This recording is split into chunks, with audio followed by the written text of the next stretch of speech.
নিজের মেয়েকে দিনের পর দিন নোংরামোর অভিযোগে গ্রেপ্তার বাবা। সৎ মেয়েকে দীর্ঘ 5 বছর ধরে দিনের পর দিন নোংরামোর অভিযোগ বাবার বিরুদ্ধে। ঘটনা জানাজানি হতেই প্রতিবেশীরা প্রতিবাদে সরব। প্রতিবেশীদের অভিযোগ, সোমবার রাত আনুমানিক 11টা নাগাদ ওই ব্যক্তি তার মেয়েকে কুকর্মের চেষ্টা করলে এলাকাবাসী হাতে নাতে গিয়ে পাকড়াও করে এবং অসংলগ্ন অবস্থায় ধরা পড়ে। ঘটনায় প্রতিবেশীদের তরফে নদিয়ার কৃষ্ণনগর পুলিশ জেলার কৃষ্ণনগর কোতোয়ালি থানায় লিখিত অভিযোগ জানানো হয়।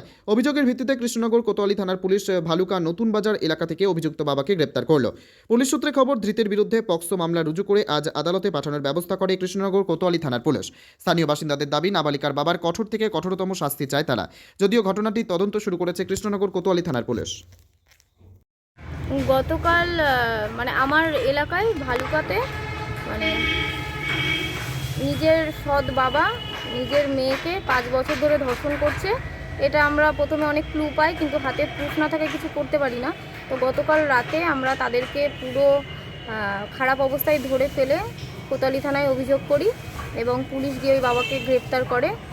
এবার এই বিষয়ে মেয়েটার যে জীবনটা নষ্ট হয়েছে এর জন্য গভীরতম শাস্তি চাই ওই বাবার, যেন নেক্সট বার কোনো বাবা এরকম আর করতে না পারে। এতটাই শাস্তি হোক ওর বাবার।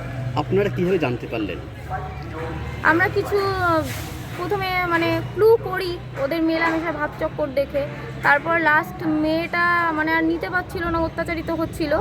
তখন মেয়েটা এসে আমাদের কাছে সমস্তটা খুলে বলে যে মামি আর পাচ্ছি না, কষ্ট হচ্ছে আমার। তারপর কাল রাতে গিয়ে আমরা স্পটে ধরি ওদেরকে, উঠোনে, সেটা বাড়ির উঠোনে। তারপরে পুলিশকে খবর দেন? হ্যাঁ, তারপর পুলিশকে খবর দিই, পুলিশ গিয়ে ওদেরকে গ্রেপ্তার করে, ওনাকে গ্রেপ্তার করে নিয়ে আসে। আপনি তো কোতোয়ালি থানার অভিযোগটা করেছিলেন? হ্যাঁ হ্যাঁ। ঠিক আছে।